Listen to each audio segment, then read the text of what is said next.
Escribió Joseph Conrad.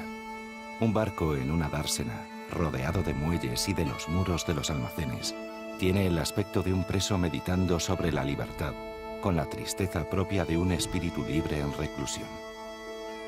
Es una relación seria, aquella en la que un hombre vela celosamente por su barco. Este tiene sus derechos igual que si pudiera respirar y hablar. Y de hecho, hay barcos que, por el hombre que lo merezca, harán cualquier cosa.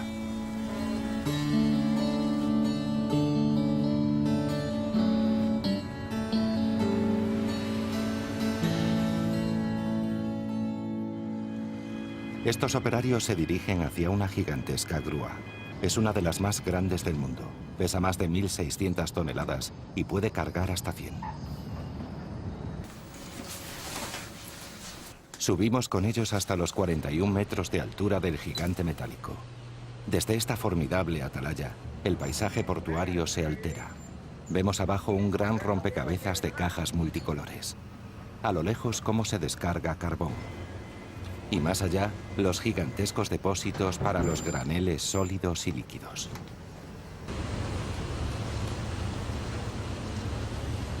El operario, a los mandos de la poderosa maquinaria, maniobra para cargar y descargar los contenedores. Apilados como vienen, la operación se ha de hacer con una gran precisión. No cabe duda de que la irrupción del contenedor supuso un cambio radical, tanto en las formas de manejar la carga como en los hábitos del transporte marítimo.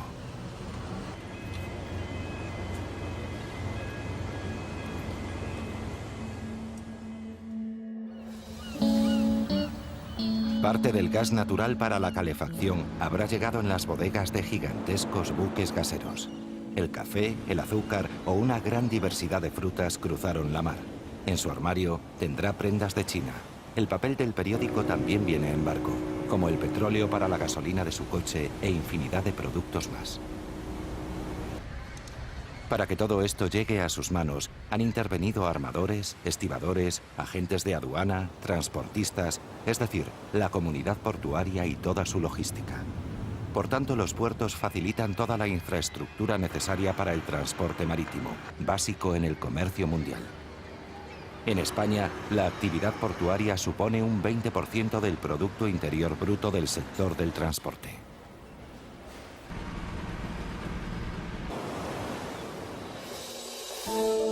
El sistema portuario español, de titularidad estatal, está integrado por 46 puertos de interés general, gestionados por 28 autoridades portuarias, cuya coordinación y control de eficiencia corresponde al organismo público Puertos del Estado, órgano dependiente del Ministerio de Fomento.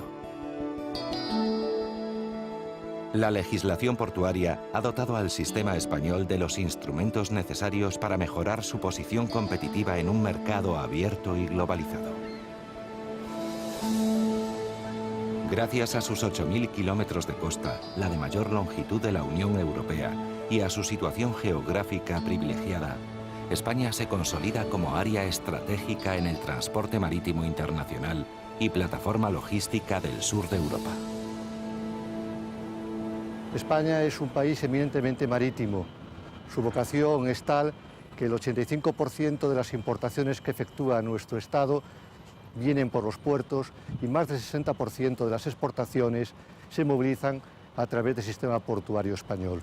La importancia del sistema portuario de España radica en los objetivos que tenemos marcados: sustentabilidad medioambiental, intermodalidad con el ferrocarril y rentabilidad económica.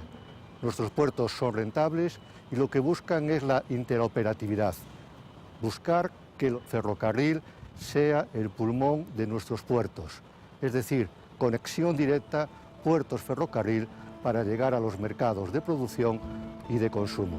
Por tanto, el puerto debe posicionarse ante un sistema global, en donde los criterios de inserción, de intermodalidad logística y de conectividad marítima resultan básicos. Por último, los puertos son empresas que cada vez más deben presentar resultados financieros, de orden social, medioambiental y territorial más claros y robustos. Es decir, que tienen que ser rentables. Sobre las bases de estas tres rupturas que se han venido manifestando desde comienzos del siglo XXI, la nueva ley de puertos apuesta por tres principios: La autosuficiencia financiera, la no dependencia de los presupuestos del Estado y la obligatoriedad de conseguir una rentabilidad del 2,5% anual. Asimismo, esta ley de consenso introduce 3 conceptos adicionales. El primero hace referencia a la sostenibilidad ambiental, por lo que anualmente cada puerto ha de presentar sus indicadores de gestión medioambiental y dar cuenta de sus avances. El segundo subraya que cualquier construcción y actualización de las infraestructuras portuarias han de garantizar la conexión con otros modos de transporte. Eso supone fomentar la intermodalidad, sobre todo con el ferrocarril y la carretera, para garantizar la interoperatividad. Y el tercero aboga por las alianzas entre puertos como parte de su inserción en las grandes rutas marítimas o en la formación de nuevos corredores que permitan tanto captar mercancías del hinterland terrestre como tráficos del foreland marítimo. Esta forma de afrontar el futuro portuario español nos permitirá apostar tanto por los puertos gateway, importación-exportación, como los puertos hubs, nodos logísticos, así como por los puertos de carácter energético.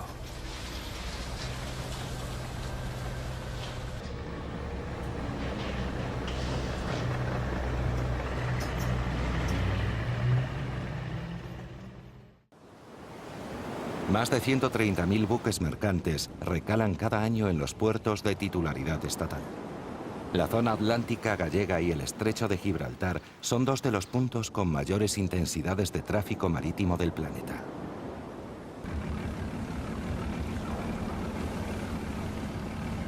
Destaca la gran densidad circulatoria existente en los 17 kilómetros que separan a España de Marruecos.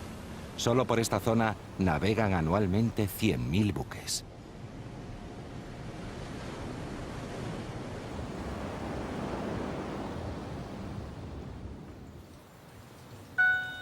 Estamos en la torre de control del puerto de Tarifa. En una de las consolas de control salta la alarma.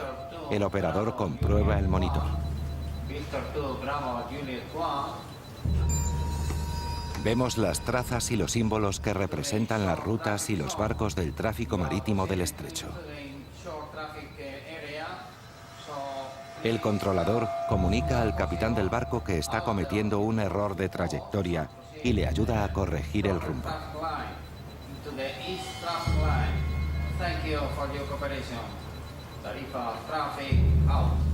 Se acaba de evitar un posible accidente gracias a las alarmas automáticas del Sistema de Control de Tráfico Marítimo, el VTS. Un VTS es un servicio normalmente establecido en zonas de gran densidad de tráfico, que mediante la imagen del tráfico y las comunicaciones adecuadas transmite información a los buques para que puedan realizar su navegación por la zona de la forma más segura. Su funcionamiento se basa en la interactuación con los buques mediante la comunicación. Se transmite información de una forma regular a horas predeterminadas relativa a las condiciones meteorológicas y de navegación en la zona. Y por otro lado, se puede transmitir información puntual a un buque cuando así lo requiera, ya que al existir un sistema de notificación obligatoria, todos los buques, antes de iniciar su tránsito por el estrecho, se identifican a este centro.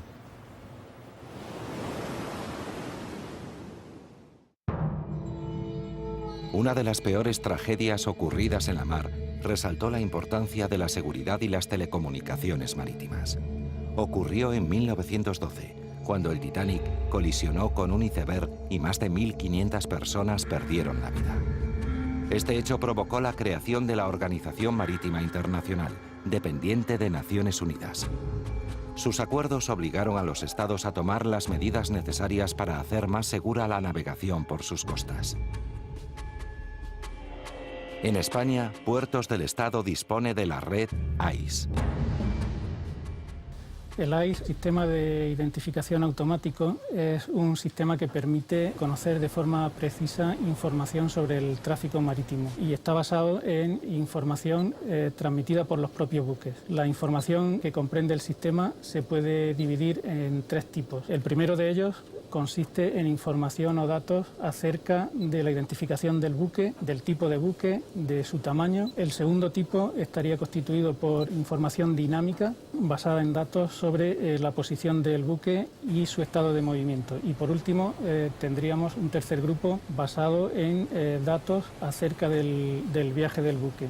Entre ellos, cabría destacar información acerca del puerto de destino, fecha y hora de llegada, tipo de carga, etc. Nos encontramos nuevamente en una torre de control, pero esta vez es la del puerto de Algeciras. En el monitor de la consola de operaciones advertimos el símbolo de un buque. Se trata del Eugene. El operador y el capitán del barco están preparando su aproximación al puerto. El Eugene es el portacontenedores más grande del mundo. Su capitán nos habla desde la cabina de mando, que se encuentra a más de 65 metros sobre la superficie del mar. The first time we make a contact with a control tower in the port is around 1 hour before arrival. We will receive instructions from the tower about if the pilot is ready. If he's not, then we have to produce. Maybe there's congestion in the harbor or something like that. But normally we will get further instruction about when we should call him next time. And that will normally be when we are 20 minutes from the pilot station. Los puertos limitan la capacidad de maniobra de un buque. La profundidad se reduce, el fondo se vuelve hostil. Los espacios disminuyen y hay que compartirlos. El capitán necesita a alguien que le ayude a navegar por un paraje habitualmente desconocido. Y esa persona es el práctico del puerto. Nos dirigimos junto a él al encuentro del Eugene. La función del práctico en el puerto básicamente es llevar al barco o sacar al barco, o llevar al barco a su destino para las operaciones o sacarlo para la mar. Asesorarlo al capitán, puesto que él no conoce el puerto, no sabe si va pasando por sitios de suficiente profundidad y no conoce tampoco el muelle al que va. El riesgo que corre un práctico, sobre todo, es a la hora de saltar a la escala de práctico, bajar de la escala de práctico, dependiendo del estado de la mar, sobre todo, que si caes te puedes hacer mucho daño. El peligro está donde más está, es sobre todo a la subida y del barco. Después están otros peligros como es ya el propio de la maniobra, que si fallan algunos de los medios con los que estás utilizando o tu propia habilidad, pues puedes hacer un destrozo grande en el puerto. A partir de este momento, cualquier error de coordinación podría causar un aparatoso accidente. Se produce un frenético intercambio de comunicaciones entre la torre de control y el personal encargado del atraque del buque. Los remolcadores le empujan lateralmente. Los amarradores acuden prestos al muelle, situándose en sus puestos estratégicamente.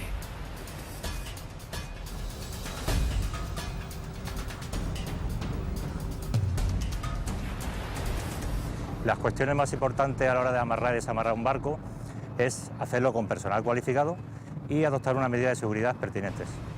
Con antelación, los amarradores conocen datos precisos de cómo se va a efectuar la suelta de amarras.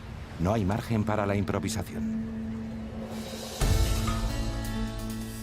Pero para poder llegar a puerto, este enorme buque ha necesitado, para su seguridad y orientación, todo el sistema español de ayudas a la navegación.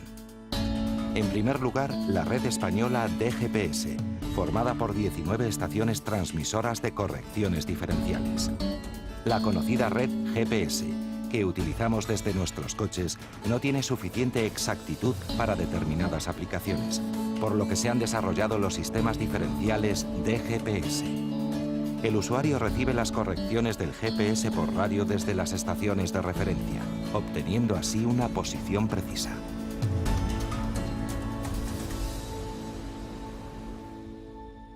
Además, el portacontenedores Eugene, como los demás buques, necesitó apoyarse en la iluminación de costas y señales marítimas.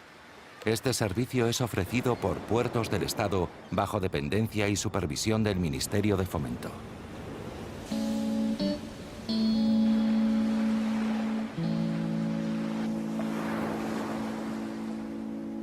Las ayudas a la navegación marítima en España son algo más que esos faros que jalonan nuestras costas como auténticas catedrales del mar. La planificación y el control es una de nuestras competencias, pero también, y no menos importante, la innovación y el desarrollo tecnológico en esta materia. Puertos del Estado en esta línea ha desarrollado 4 proyectos relevantes. Uno de ellos, el Sistema de Supervisión Remota de Señales Marítimas, que garantiza el control y el conocimiento del estado de las instalaciones, aunque en ellos no haya presencia permanente de técnicos, como ocurría en la antigüedad.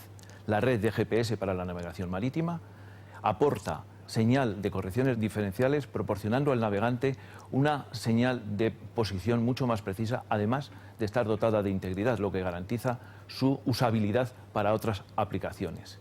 También hemos desarrollado un sistema de integración de datos y distribución a través de nuestra página web, www.puertos.es, y por último estamos incorporando cada vez más unidades a nuestro primer proyecto de red ICE como dispositivos de señalización marítima.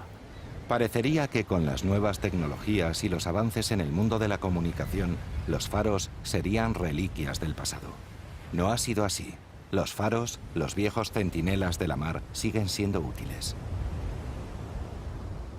Esta es la Torre de Hércules, declarada recientemente Patrimonio de la Humanidad. Es el faro más antiguo del mundo que aún sigue en activo. Las señales marítimas más usuales actualmente son los faros, principalmente porque lo usan todo tipo de embarcaciones, tanto grandes como pequeñas. Después, las ya más grandes, se usa mucho el GPS y el ICE, ¿no?, que también dependen de nosotros de señales marítimas. Pero los faros es la confirmación final que los barcos, donde corrigen los últimos errores que tienen de la navegación para hallar una situación fija. Cuando ven el faro realmente, ahí es cuando hacen la corrección final. La Torre de Hércules ha significado siempre el faro, uno de los faros más importantes, sobre todo para los coruñeses, ¿no?, que es el símbolo de La Coruña. Pero ahora en la actualidad ya traspasó todas las fronteras y es Patrimonio de la Humanidad, con lo cual es el faro más antiguo del mundo que está en funcionamiento. Los faros, además de sus habituales señales luminosas, incorporan nuevas tecnologías para la seguridad en la navegación. En el faro de Tarifa encontramos un claro ejemplo en sus instalaciones de radar. Se trata del sistema Racon. Cuando detecta el radar de un barco, le indica a este su código de identificación, la distancia entre ambos y la demora en que se encuentra. La automatización de los faros hace innecesaria cada vez más la presencia de personal permanente. Esto implica a veces su deterioro. La solución ha sido buscar otros usos complementarios y convertirlos en centros de investigación o de actividades culturales. Numerosos faros de España se han recuperado gracias a esta iniciativa. Hasta mediados del siglo XIX, todos los trabajos portuarios de carga y descarga se realizaban manualmente. Esto suponía una gran demanda de mano de obra y exigía una dimensión reducida de los bultos. El aumento progresivo del tamaño de los embalajes obligó a usar cada vez más medios mecánicos.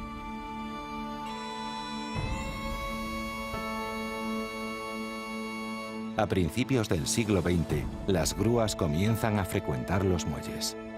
Asoman años de grandes cambios, pero ninguno como el provocado por la brillante idea de un camionero de Carolina del Norte. Malcolm McLean, tras 20 años de duro trabajo, pudo reunir una flotilla de camiones para transportar productos agrícolas a los puertos de Carolina del Norte y Nueva Jersey.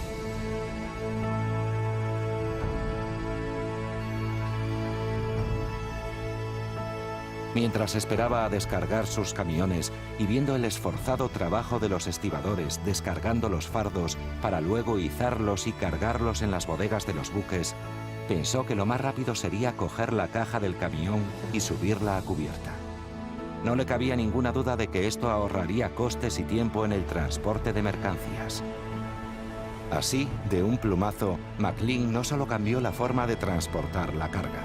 Su idea marcó un antes y un después en el transporte marítimo y, por supuesto, en la estructura portuaria. Acababa de inventar el contenedor.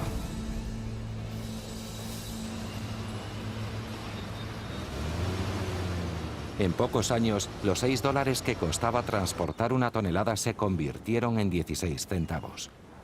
De pasar semanas atracados en los puertos, los mercantes pasaron a detenerse para los servicios imprescindibles. Los rendimientos tonelada hora hombre se multiplicaron por 6.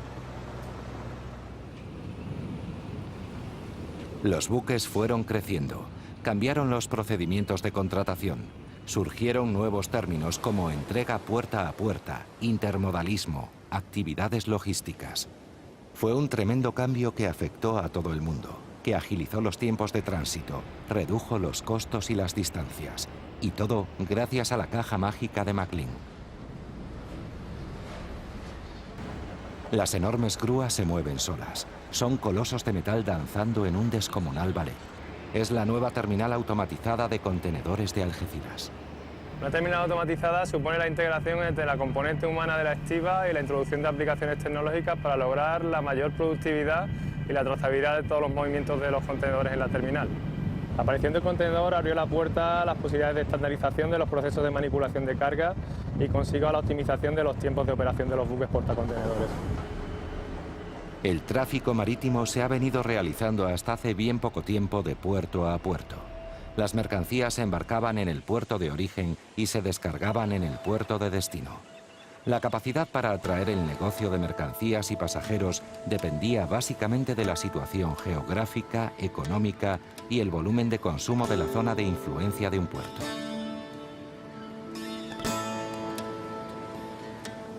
La búsqueda de una mayor eficiencia y el crecimiento del tamaño de los buques obligó a crear nuevos sistemas. De esta forma nació el puerto hub o puerto de transbordo. Son puertos en los que la mayor parte de las operaciones corresponden al transbordo de mercancías entre buques. En ellos se concentra y distribuye la carga cuyo origen y destino está fuera de su zona de influencia.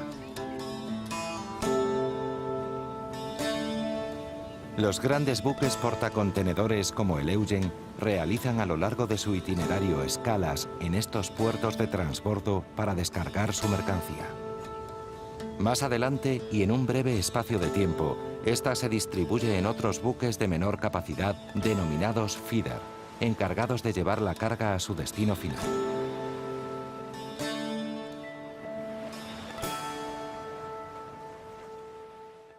La actividad y el bullicio en los puertos se reducen considerablemente.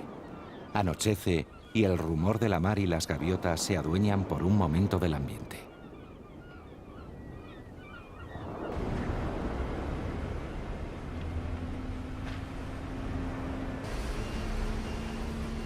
Pero, sin embargo, muchas de las actividades portuarias no se detienen. En muchos puertos del mundo no hay horarios. En los mares y océanos no existen fronteras visibles para los barcos, pero tienen multitud de puertas donde en cada momento gente de todas las razas del mundo les esperan para cargar y descargar sus mercancías y viajeros. Unas puertas que son fundamentales en un mundo industrializado y desarrollado, ya que a través de ellas discurren los medios de subsistencia de miles de millones de personas.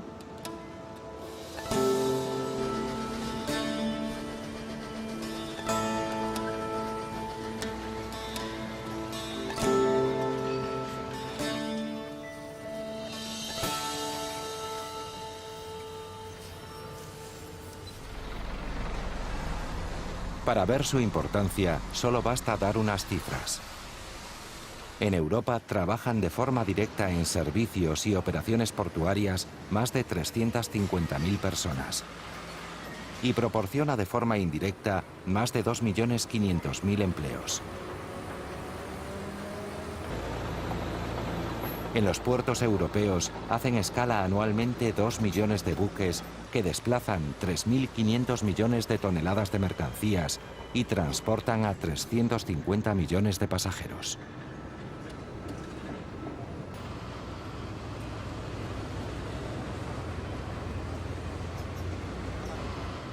Los puertos son y han sido fundamentales para el desarrollo de los países que tienen la fortuna de contar con ellos. De igual forma, han contribuido esencialmente al crecimiento de las ciudades y del entorno al que pertenecen. Este es el caso del puerto de Barcelona. La relación entre el puerto y su ciudad se mantiene desde su fundación en el siglo I.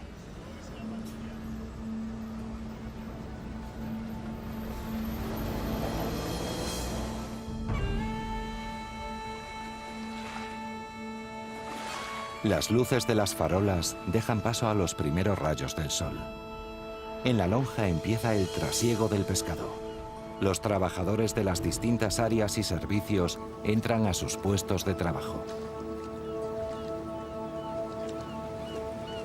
Nos rodean los sonidos del puerto, los motores de las embarcaciones que se alejan, un amarre que cae, el vuelo de las gaviotas, pequeños detalles que nos envuelven en esa atmósfera húmeda y algo fría de las mañanas en los puertos.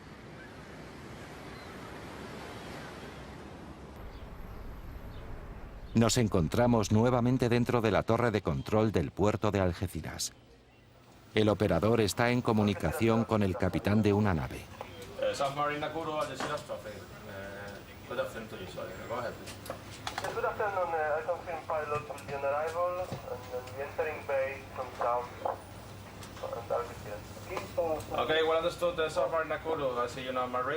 Su capitán solicita instrucciones para entrar en el puerto. El responsable le indica cuál es la zona de atraque asignado.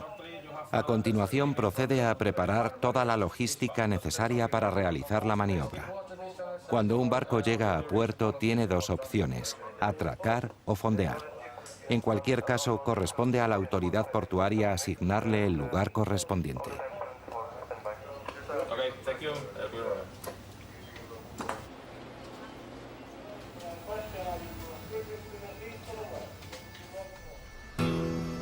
Los puertos cuentan con espacios en aguas tranquilas donde el barco puede echar el ancla sin entorpecer el tráfico marítimo.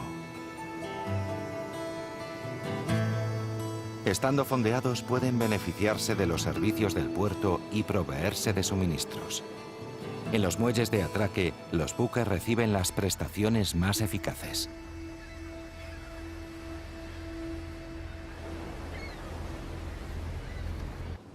En los muelles del puerto de Barcelona, como en tantos otros, los buques llenan de agua sus depósitos, se abastecen de provisiones y realizan reparaciones y trabajos de mantenimiento.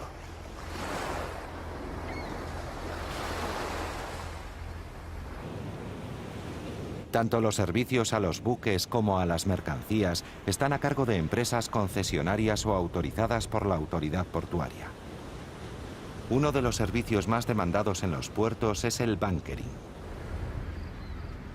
Se trata de la comercialización de combustibles y lubricantes marinos. Lógicamente no tiene horarios ni puntos de venta fijos. Otro de los servicios consiste en la recogida de los residuos de las embarcaciones y su posterior reciclado y tratamiento a través de las instalaciones Marpol. Los residuos de las embarcaciones se recogen mediante camión cisterna cuando el buque está atracado en puerto o mediante embarcación, una gabarra, cuando el buque está fondeado.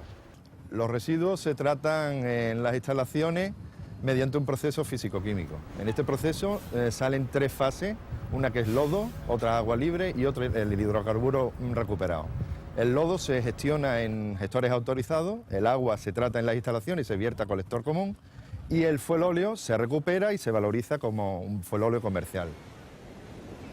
El convenio Marpol se adoptó para prevenir la contaminación del medio marino y evitar los vertidos descontrolados.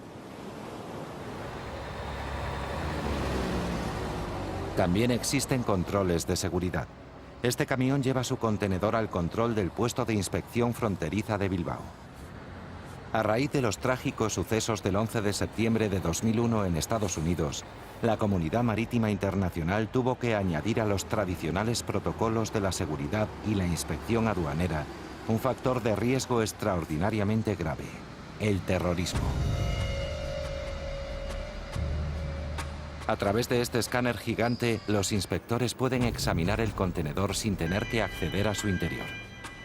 Estos sofisticados sistemas de detección sirven para radiografiar los contenedores y facilitan la localización de mercancías peligrosas, como explosivos, armas, agentes tóxicos y, por supuesto, material nuclear. Otro control sería el que se efectúa sobre las mercancías, alimentos y productos de consumo en general. En el PIF, nuestra parcela se encarga básicamente de realizar controles que se estructuran a 3 niveles, de tipo documental, de identidad y físico, para garantizar la seguridad de esos productos desde el punto de vista alimentario. Y aparte de nuestra parcela, pues también se hacen controles de sanidad animal sobre pues, animales vivos o piensos que van dirigidos al consumo animal. También se hace control de plagas, controles fitosanitarios. Y por último también se realizan ciertos controles de calidad en cuanto a que el producto pues, cumpla con las tallas, con los pesos, con los calibres que fija la legislación, es decir, que no haya fraude en ese sentido. Lo que intentamos garantizar, nuestro trabajo se basa en intentar garantizar que los productos procedentes de terceros países, es decir, de países no pertenecientes a la Unión Europea, ofrezcan unas garantías de seguridad alimentaria y, por tanto, la protección del consumidor de la Unión Europea quede garantizado, ¿no? Digamos que la seguridad alimentaria de esos productos tiene que ser análoga a la de los productos producidos, procesados o elaborados aquí en la Unión Europea. Una vez pasados los controles, las mercancías pasan a los centros de almacenamiento, conservación o manipulación que hay en los distintos puertos, a la espera de ser transportadas a sus lugares de destino.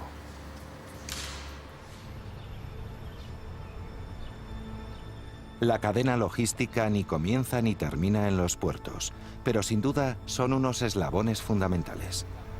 Las instalaciones de las ZAL, zonas de actividades logísticas de Barcelona, nos ilustran de hacia dónde va el futuro de las instalaciones portuarias. Los puertos añaden cada vez más servicios a las empresas que canalizan los transportes de sus mercancías a través de ellos.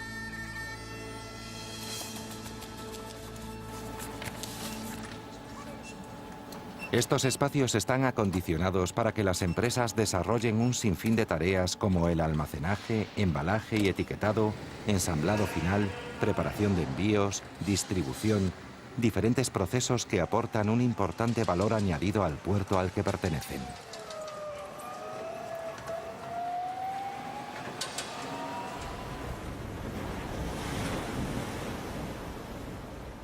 Ahora navegamos a bordo de un barco oceanográfico. El navío se detiene en medio de alta mar, en un lugar preciso, y los tripulantes, mediante una delicada operación, instalan una boya perteneciente a la red de información oceanometeorológica de puertos del Estado. Esta boya oceanográfica lleva unos sensores para medir el oleaje, las corrientes y el viento. Toda esta información se recibe en tiempo real en el Centro de Control de Datos, situado en la sede central de Puertos del Estado en Madrid. Pero hay más. El objetivo del sistema de monitorización y previsión marina de puertos del Estado es generar tanto los datos como los conocimientos que las autoridades portuarias necesitan en todas sus fases, en la fase de construcción, en las obras y durante la explotación. El sistema consta fundamentalmente de 4 patas, de 4 módulos. Por un lado están las redes de medida, tenemos redes de boyas, tenemos redes de mareógrafos, es un sistema de medida que es posiblemente el más completo de Europa. Tenemos los modelos numéricos como segunda pata, los modelos sirven para dar predicciones a corto plazo de oleaje, viento, corrientes. Una tercera pata son los estudios de clima, donde analizamos a largo plazo qué es lo que ocurre y qué es lo que ha ocurrido en el pasado, caracterizamos climáticamente los entornos de los puertos y, por fin, todos los resultados de esas 3 patas convergen en la última, que es la base de datos. Las aplicaciones de este sistema, obviamente, la fundamental es la explotación y la aplicación de todos los datos a la actividad portuaria, pero, aparte de esto, tienen una componente social muy importante, puesto que son empleados por un amplio número de sectores sociales: pesquerías, medio ambiente, evolución de la zona costera, etcétera, etcétera. Lo mismo que a los aviones se les asigna una ruta aérea, a los barcos también se les puede recomendar una singladura determinada con los datos de boyas, mareógrafos y satélites. Los barcos pueden beneficiarse en seguridad y económicamente si conocen previamente la orientación de vientos y mareas. Las previsiones, sobre todo en verano, son consultadas por millones de personas. Toda la información que publican los medios de comunicación sobre el estado de la mar sale de nuestros estudios. Las autopistas del mar serán, por ejemplo, unas de las beneficiarias. La situación geográfica y la revolución del comercio marítimo establecen para España un área de influencia bastante amplia.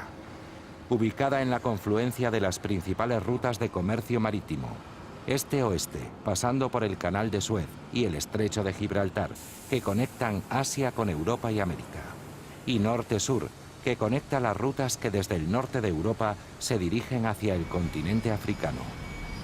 Además, la saturación de las carreteras, la preocupación por el medio ambiente y el esfuerzo por alcanzar un desarrollo sostenible ha llevado a la Unión Europea a promover iniciativas como el transporte marítimo de corta distancia o Short Sea Shipping.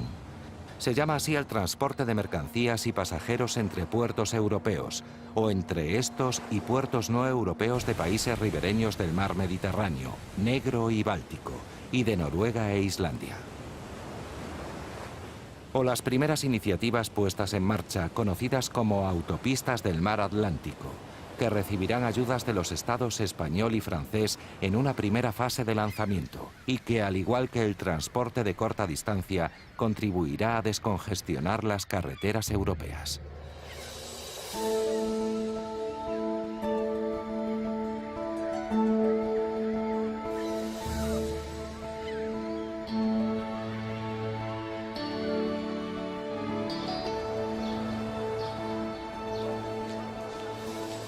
También millones de pasajeros transitan anualmente por nuestros puertos. Los viajes regulares corresponden a los desplazamientos que se producen entre la península e Inglaterra, África y las Islas Baleares y Canarias, y evidentemente entre las propias islas.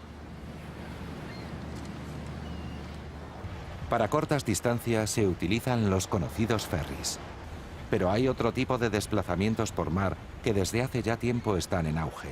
Se trata de los cruceros. En España tenemos los 3 puertos europeos más importantes: Barcelona, Baleares y Las Palmas. El mundo de los cruceros actualmente goza, y lleva años haciéndolo así, goza de un crecimiento espectacular debido a una gran oferta de líneas de cruceros y a unas instalaciones que tenemos nosotros aquí, que las hemos preparado según nos han pedido nuestros clientes. España está muy bien situada para esas rutas que salen desde Estados Unidos, cuna de los cruceros, y se posiciona el Mediterráneo durante el verano, y luego también rutas para dentro mismo del propio mar Mediterráneo.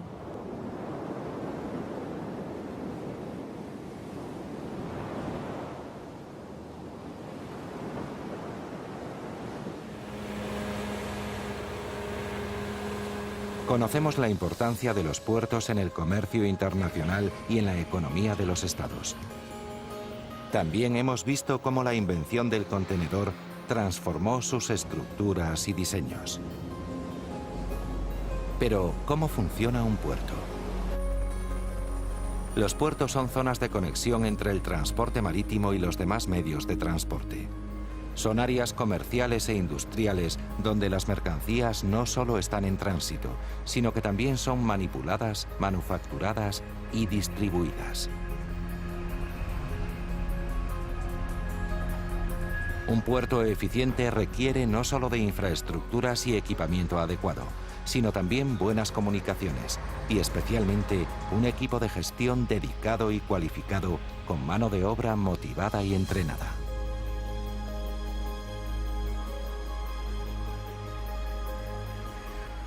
A simple vista, un puerto es un mare magnum de elementos muy dispares, un entramado complejo que sin embargo mantiene una perfecta coordinación entre sus estamentos. Los organismos responsables de la gestión en cada puerto reciben el nombre de autoridades portuarias. Se encargan, entre otras muchas cosas, del reparto del espacio portuario, de las grandes obras de infraestructuras, abrigo, dragados y comunicaciones. Son los responsables de la coordinación de las diferentes empresas e instituciones que conforman el puerto. Y también son los encargados de aplicar y de hacer cumplir las normas y las leyes en vigor. El transporte marítimo es el que maneja un mayor volumen de mercancía. Esto supone grandes concentraciones de carga.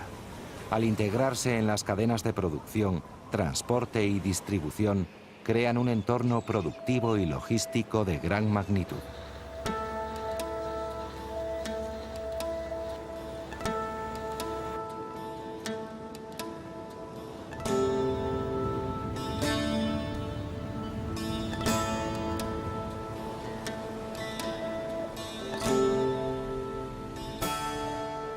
En el ámbito productivo observamos unos ejemplos evidentes.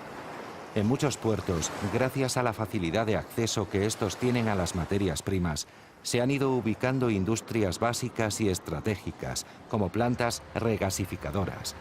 Acerías como esta, que vemos desarrollando sus actividades en el puerto de Bilbao, o la antigua refinería del puerto de A Coruña, construida hace ya 45 años, que contrasta con la llamada Medusa, una moderna instalación para la descarga de graneles sólidos. En un futuro, todos estos graneles serán trasladados al puerto exterior coruñés. Lo que vemos es una terminal especializada en la manipulación de graneles sólidos. Se encuentra en el puerto de Gijón. Esta terminal automatizada es una de las más importantes de Europa. Alcanza movimientos anuales del orden de 16 millones de toneladas y rendimientos en torno a 100.000 toneladas de descarga diarias. Estas cifras convierten a Gijón en el primer puerto de España en este tipo de tráficos.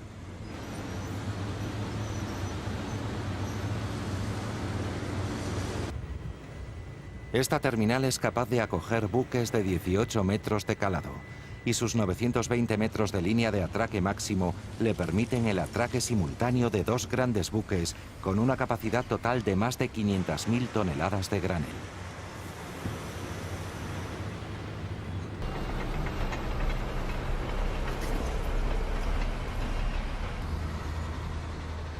Además de un importante esfuerzo inversor en nuevas tecnologías, las empresas concesionarias responsables de estas instalaciones se preocupan especialmente en el cuidado del medio ambiente.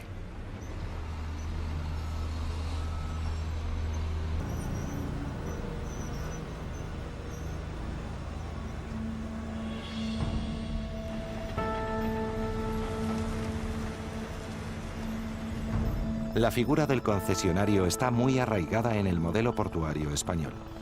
Basado en el modelo landlord avanzado, término anglosajón que corresponde a la figura del propietario arrendador de un bien inmueble, permite una estrecha colaboración entre las autoridades portuarias y las empresas que se establecen en el puerto. Según este modelo, la autoridad portuaria, proveedora de infraestructuras y suelo portuario, además de regular el uso del dominio público, lidera la oferta de los servicios que se presentan en el puerto. En algunos puertos oímos un ajetreo. Se está subastando el pescado y el marisco recién llegados. Estamos en Omuro, como se conoce a la lonja de A Coruña. Varias personas se arremolinan alrededor de un subastero para poder detener la puja en el momento oportuno y poder conseguir el mejor precio. En realidad es otra forma de pescar. Para poder vender bien hay que comprar mejor. La jornada habitual pues viene siendo, salimos sobre la 1 o 2 de la mañana, navegaremos unas 20, 30 millas, 40 millas, dependiendo de dónde queramos ir o decidamos ir. Pescamos, regresamos 10 de la noche, 11 de la noche, descargamos, nos llevará 1 hora o así y ya salimos otra vez a la mar. Esta lonja pues tiene mucha variedad de pescados porque tiene mucha variedad de flota y viene pescado de muchos sitios, de muchos puertos, de Cedeira, de Finisterre. Hay mucha variedad de pescado. Merluza principalmente, rapes, meigas, mucho jurel, bacaladilla, de todo, prácticamente de todas las especies del litoral. El 56% de la pesca capturada en España arriba a los puertos de Vigo y A Coruña. Solo en Omuro se descargan 32.422 toneladas, el 15% del total.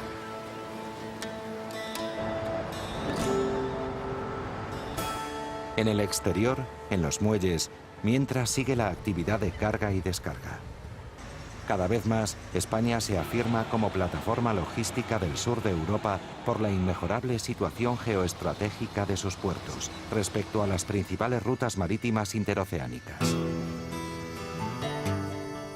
Las 28 autoridades portuarias van sumando instalaciones logísticas que ofrecen actividades innovadoras de valor añadido para las empresas que intervienen en el sector del transporte y la distribución. Retos que exigen reformas y mejoras en nuestros puertos para agilizar el paso de mercancías, facilitar y abaratar los costes del eslabón portuario en la cadena de transporte. La evolución y el porvenir de los puertos y el transporte marítimo afecta a todos los habitantes del planeta. Estemos donde estemos, siempre habrá algo al lado nuestro que se ha trasladado en un barco. Recuerden, el café del desayuno habrá venido de Colombia, el azúcar de Cuba, el kiwi de Nueva Zelanda, muchos coches de Japón, el caucho de Singapur o Malasia. Los langostinos, si no son gallegos o andaluces, proceden de Ecuador. Y de fuera también habrán llegado tejidos, muebles, gas, carbón, petróleo, cemento, minerales.